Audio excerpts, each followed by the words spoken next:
হযরতে হাসান বসরি রাহমাতুল্লাহি আলাইহি বলেন, হ্যাঁ যুবক, আমি শুনছি তুমি নাকি আসর থেকে মাগরিব পর্যন্ত শাস্ত্রে বইসা আমার গীবত করছো, আমার বদনাম কইছো। লোকটার চেহারা কালো হয়ে গেছে। ও কালামের বাপ, আমি চিন্তা করে দেখছি তুমি আমার আখিরাতের বন্ধু। এই এলাকায় যারা আছে সব হলো আমার দুনিয়ার বন্ধু। এই দুনিয়ার বন্ধু দিয়ে আমার কি কাজ আসবে? আখিরাতের বন্ধুর দরকার। কারণ হাদিসের ভিতরে আসছে, আল্লাহর নবীর ঘোষণা হলো, আল্লাহর নবী বলে গেছেন, কোন বান্দা যদি আরেক বান্দার বিরুদ্ধে গীবত বলে, তুমি যখন আমার বিরুদ্ধে গীবতগুলি বলছো, আমি যেটা করি নাই সেইটাও বলছো, তোহমত দিছো, গীবত তো কইছো, ওই তোহমত কইছো, তাহলে আমার আমলনামা থেকে যত গুনাহগুলো আছে আল্লাহ রাব্বুল আলামিন কিয়ামতের ময়দানে তোমার আমলনামায় ট্রান্সফার করে দিবেন। আর তোমার আমলনামায় যত সওয়াব আছে, যত নেক আছে, ওই নেকগুলো আল্লাহ রাব্বুল আলামিন আমার আমলনামায় ট্রান্সফার করে দিবেন। সুবহানাল্লাহ। হ্যাঁ যুবক, আমি চিন্তা ফিকির করে দেখছি এই এলাকায় যারা আছে কেউ আমার আখিরাতের বন্ধু না, একমাত্র শুধুমাত্র তুমি আমার আখিরাতের বন্ধু। তোমার আমলনামার সওয়াবগুলো আমার আমলনামায় আসবে, আমার আমলনামার গুনাহগুলো তোমার আমলনামায় যাবে। অতএব কিয়ামতের ময়দানে সওয়াব ছাড়া, নেক ছাড়া জান্নাতে যাওয়া যাবে না। অতএব তুমি আমার আখিরাতের বন্ধু। বাইরে এইবার বলো তো, তোমারে সাগর কলা খাওয়াবো না অন্যদেরকে খাওয়াতা? সুবহানাল্লাহ। সাগর কলা আনছে না, বরং এটারে সবক দিছে। কি দিছে? সবক দিছে। এইবার লোকটা চিন্তা চেতনা ফিরে আসে, হুজুর আপনি তো সাগর কলা আনেন নাই, আপনি আমার সবকটা দিছেন। আমি কান দুইটার মধ্যে দইরা কিরা কসম কাইটা কাবা শরীফের দিকে ফিরা আমি তওবাতুন নাসুহা করতেছি, আমার জীবনে আর কোনোদিন কোনো মানুষের বিরুদ্ধে বদনাম বলবো না। ওগো আল্লাহর ওলি হাসান বসরি, আল্লাহর রাস্তায় বলতেছি, আপনি আমাকে দয়া করে মাফ করে দেন, আর এই কাজটা করব না। আর আমার একটা আকুল আবেদন, আপনার সংস্পর্শে আমাকে রেখে আল্লাহর কোরআন শরীফটা আমার একটু শেখায় দেন, রোজা নামাজ আমারে শেখায় দেন। জীবন ভর আমার তো জীবন চলেই যাইতেছে, অর্ধেক বয়স চলে গেছে, আজ পর্যন্ত কোনোদিন নামাজের দ্বারে কাছেও যাই না, আমি শুধু ঈদের নামাজ পড়ি। এরকম মুসলিম আছে না? পাঁচ ওয়াক্ত নামাজের খবর নেই, শুধু জানাজার নামাজ আর ঈদের নামাজ। ওগো আল্লাহর ওলি, আমারে নামাজি বানায় দেন, নামাজ শিক্ষা দেন। আর আপনার সংস্পর্শে আমি একটু থাকতে চাই। সৎসঙ্গে স্বর্গবাস, অসৎসঙ্গে সর্বনাশ। কিতাবে আসছে এই লোকটা আল্লাহর ওলির সংস্পর্শে কিছুদিন থাকার পরে আল্লাহ রাব্বুল আলামিন এই বান্দাটাকেও নেককার বান্দা বানায়া দিছে।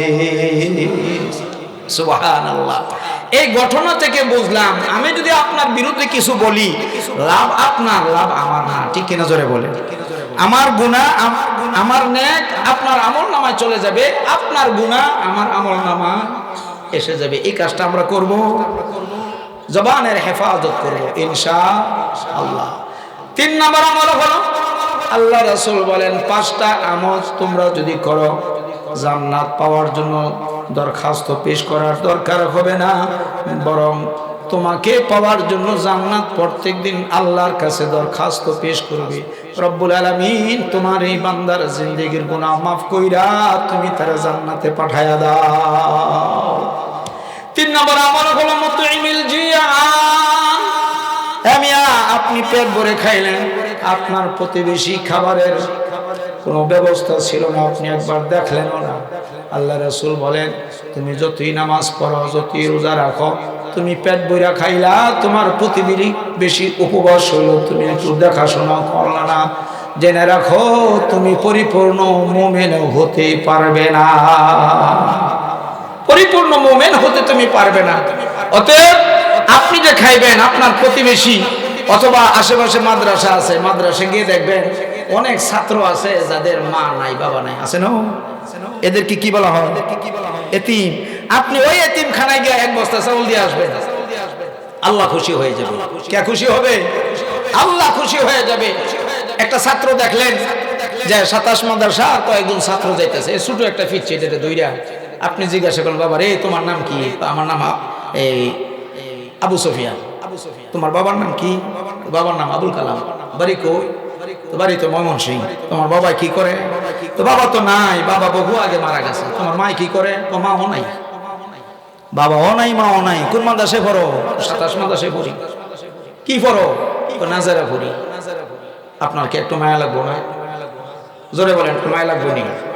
বাবাও নাই, মাও নাই, বাচ্চাটা কোরআন শরীফ তেলাওয়াত করতেছি। বাবা রে এদিকে আসো।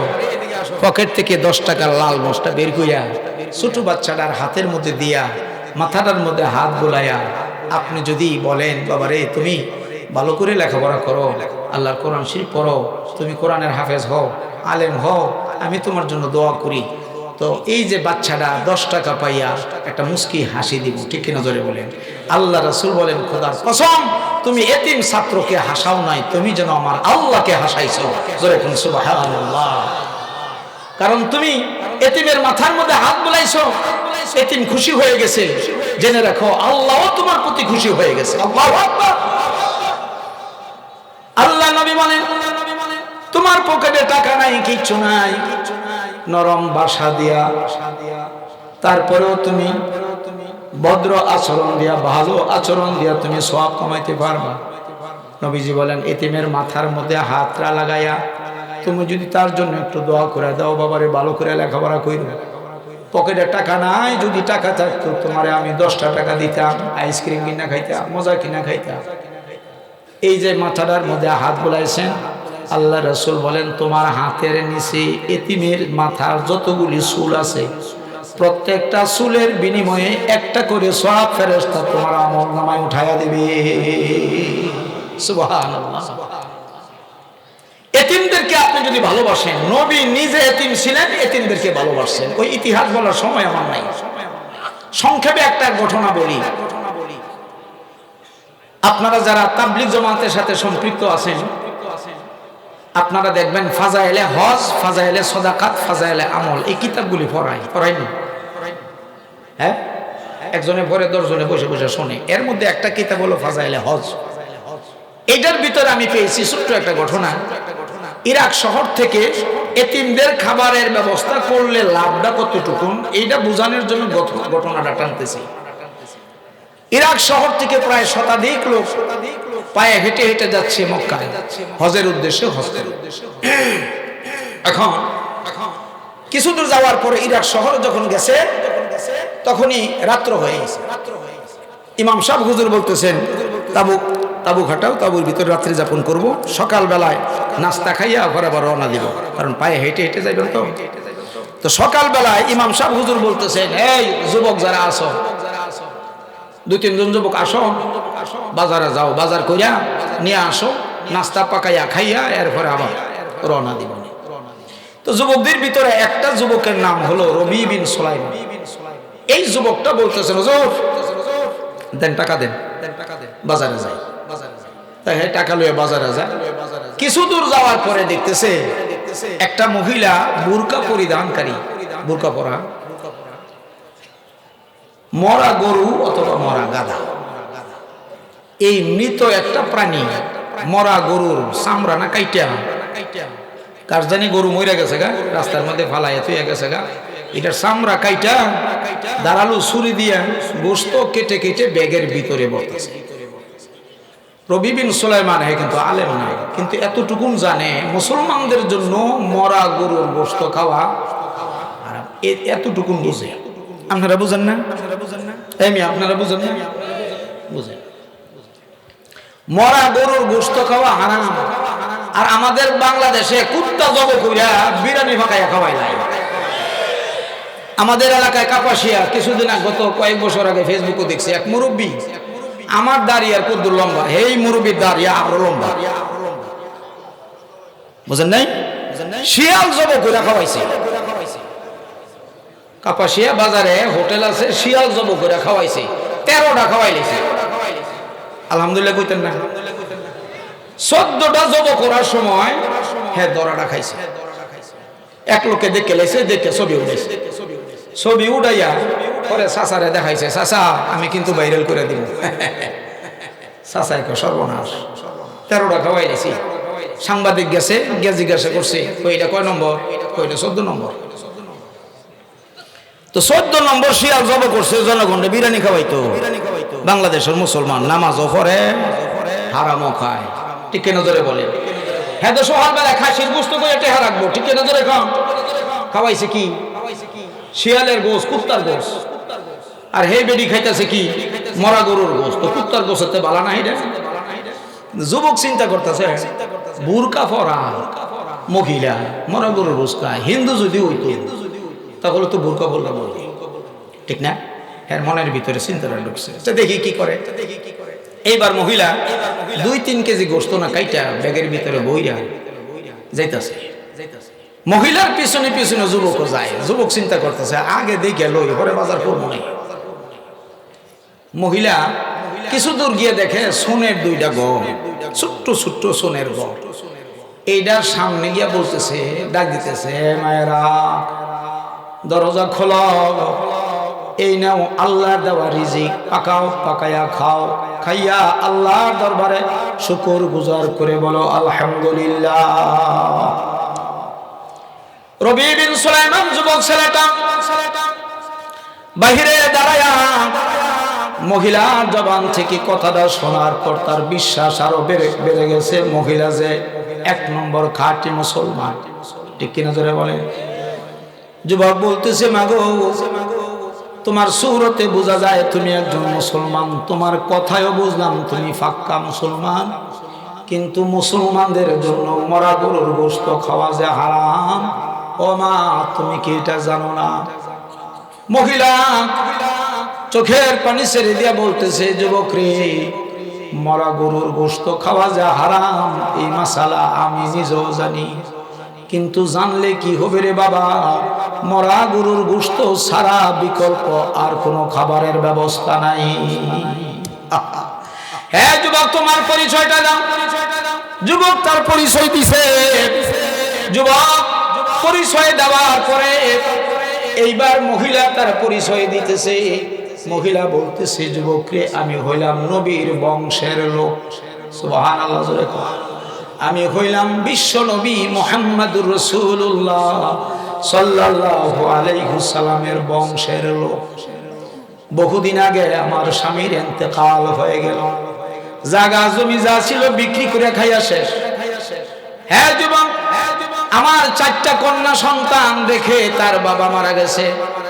এই 4টা কন্যা সন্তান আমি বাড়িতে গিয়া মানুষের বাড়িতে গিয়া কাজকর্ম কইরা দিলে যত সামান্য খাবার আমাকে দেয়, ওই খাবার নিজে না খাইয়া আমরা 5 জনে মিলিয়া খাই, সংসারটা কোনো রকম চলে।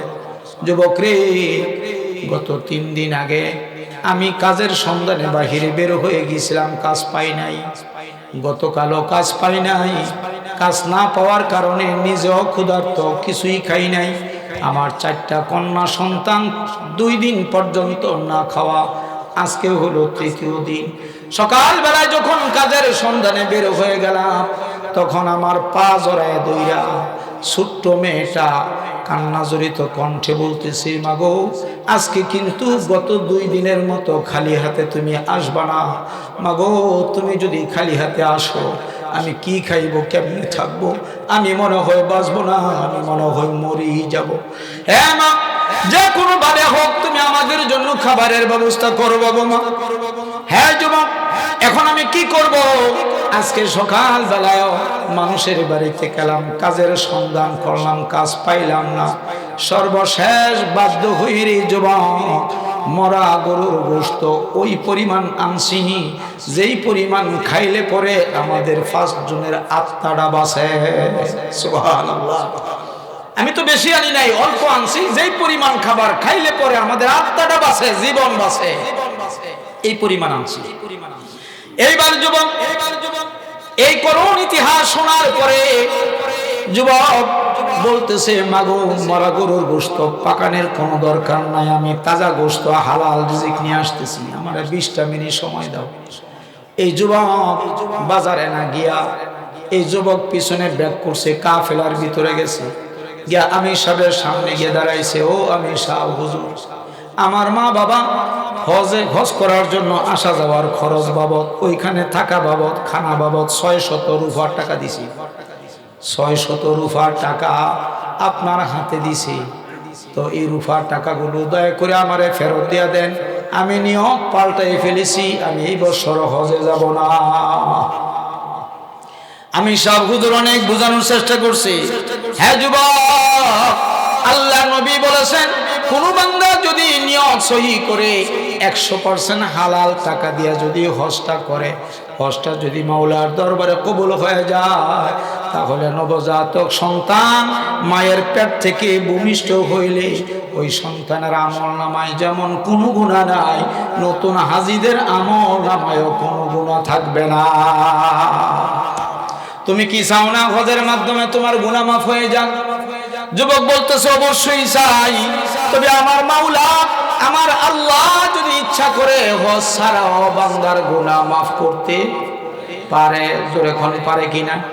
আমার টাকা আমারে ফিরিয়ে দেন। টাকা নিয়ে গেছে বাজারে, তো 600 দিরহাম থেকে 200 দিরহামের বাজার করে নিয়ে আসছি। বাকি আছে কয়শো? 400। 200 দিরহামের বাজার করছি। চাউলের বস্তা, আটার বস্তা, টাটকা শাক সবজি, এরপরে আবার কিছু গোশত নিয়ে আসছি। পাক করতে যা লাগে সব নিয়ে আসছি। রিস্কা বোঝাই করে মহিলার দরজার সামনে, মাগো দরজা খোলো, আমি রবি বিন সুলাইমান খাবার নিয়ে হাজির হয়ে গেছি। দরজা খুইলা তাকায় দেখে রিস্কা বোঝাই করা মাল। হ্যাঁ যুবক, এতগুলি মাল তুমি কার জন্য নিয়ে আসছো?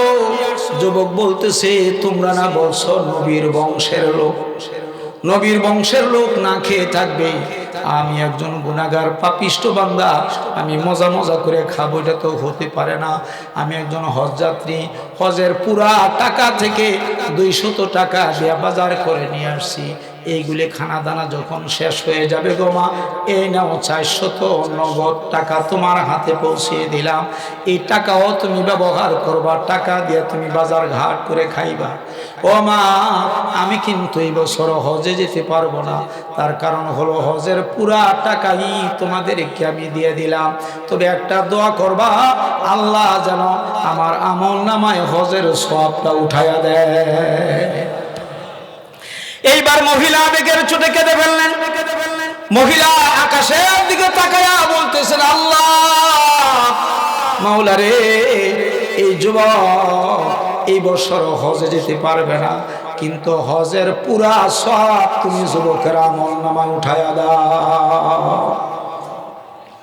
বড় মেয়েটা দোয়া করে, রব্বুল আলামিন, আয় আল্লাহ রব্বুল আলামিন, যেই বান্দা, তোমার যেই বান্দা আমাদের খাবারের ব্যবস্থা করলো, তুমি তার খাবারের ব্যবস্থা দুনিয়ায় করো, জান্নাতের ভিতরেও করো।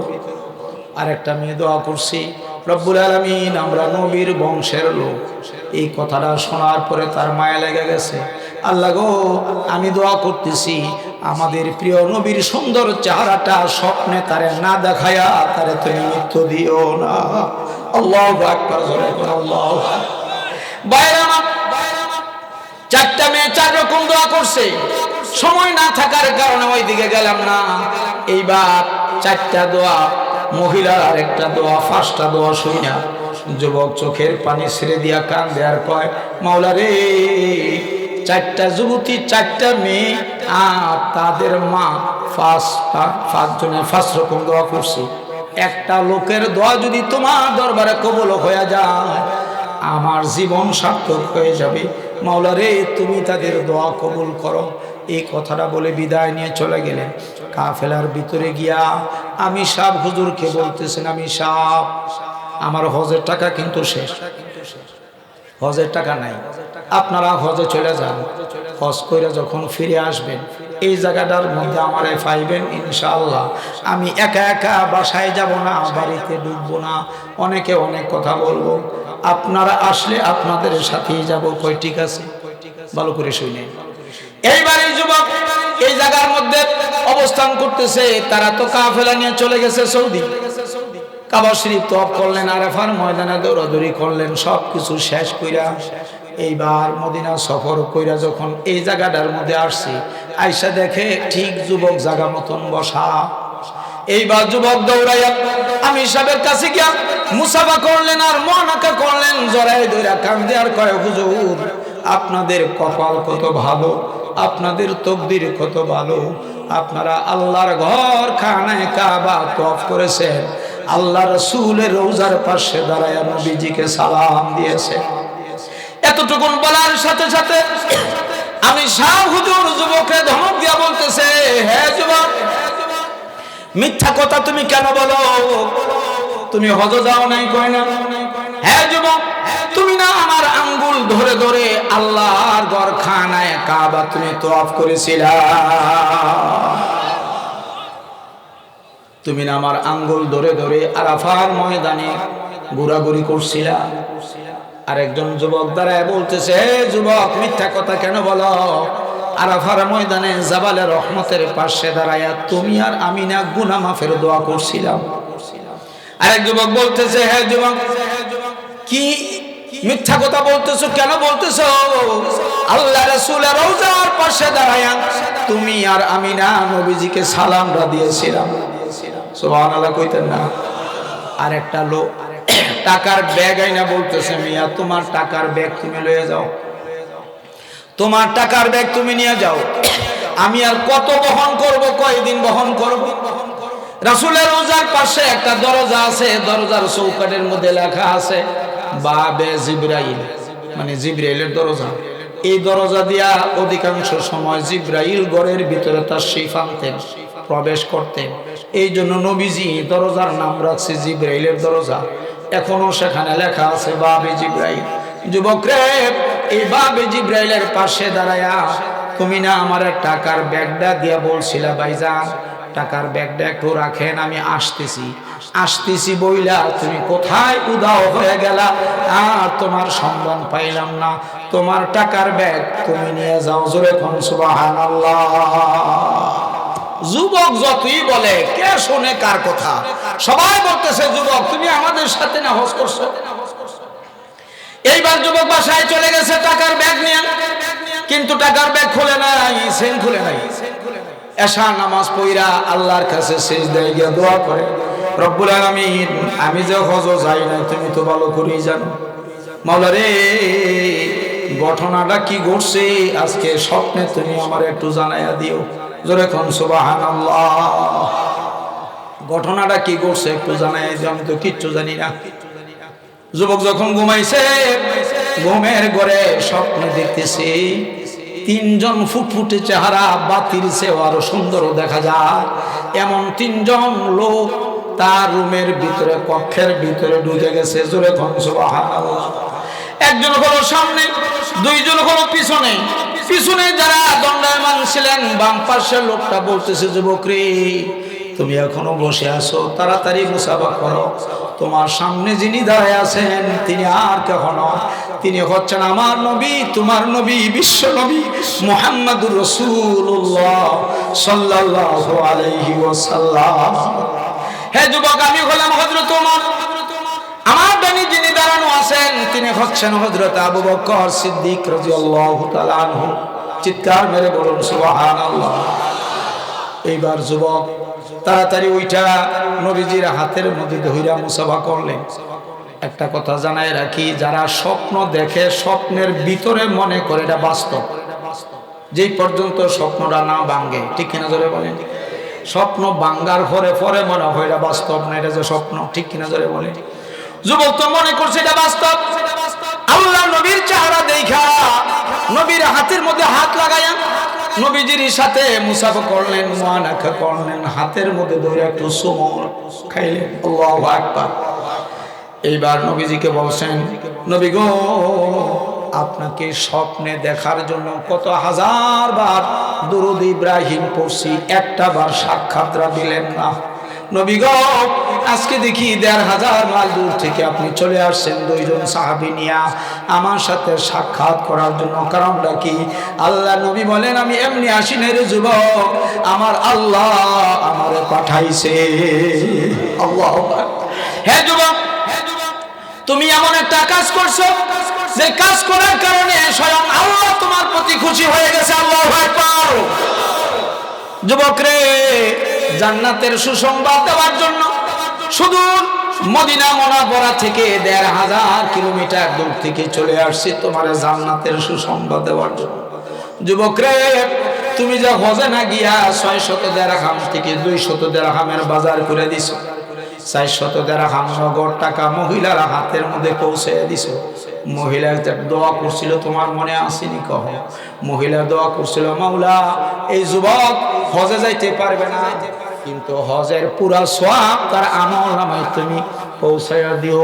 বাবারে, মহিলার দোয়া করতে দেরি হইছে, মহিলার দোয়া আল্লাহর আরশ পর্যন্ত যাইতে ১ মিনিট দেরি হয় না। এই জন্য আমার আল্লাহ রাব্বুল আলামিন আসমান থেকে একজন রহমতের ফেরেশতা তোমার সূরতে পাঠায়া দিয়া, যুবকরে তোমার সাথীদের সাথে তোমার নামে এই বছর বদলি হজ করায়া দিছি। সুবহানাল্লাহ, জোরে কোন সুবহানাল্লাহ। তারা টের পায় নাই, তারা বুঝতে পারে নাই রে ফেরেশতা না তুমি, কারণ ফেরেশতার সূরত আকৃতি তোমার সূরতের মতন, তোমার চেহারার মতন ফেরেশতার চেহারা বানাই দিছে। তোমার উচ্চতা যতটুকু ফেরেশতার উচ্চতা ততটুকু, এমনকি তোমার বাচন ভঙ্গি, কথা বলার বাচন ভঙ্গি, কণ্ঠস্বর যেরকম ফেরেশতার কথা বলার বাচন ভঙ্গি এবং তার কণ্ঠস্বর আল্লাহ ওই রকম বানাই দিছি। যুবক রে, তোমার নামে এই বছর ফেরেশতা দিয়া আল্লাহ রাব্বুল আলামিন বদলি হজ করায়া দিছে। তুমি যদি এই বছর হজ করতাম, আল্লাহর দরবারে যদি হজ কবুল হইতো, একটা হজের সওয়াব তুমি পাইতা।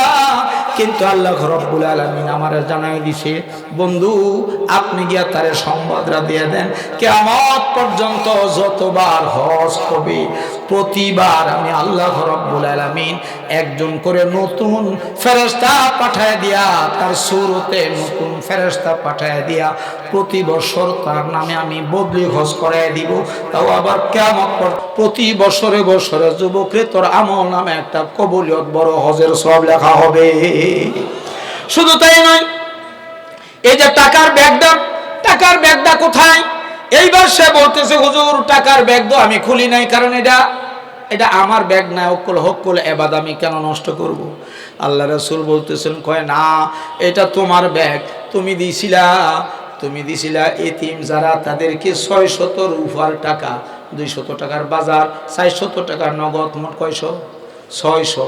আমার আল্লাহ রাব্বুল আলামিন খুশি হইয়া রুফার টাকা চেঞ্জ কইরা, পরিবর্তন কইরা তোমারে স্বর্ণের দিনার আল্লাহর পক্ষ থেকে তোমারে হাদিয়া দিয়েছেন। জোরে কোন সুবহানাল্লাহ।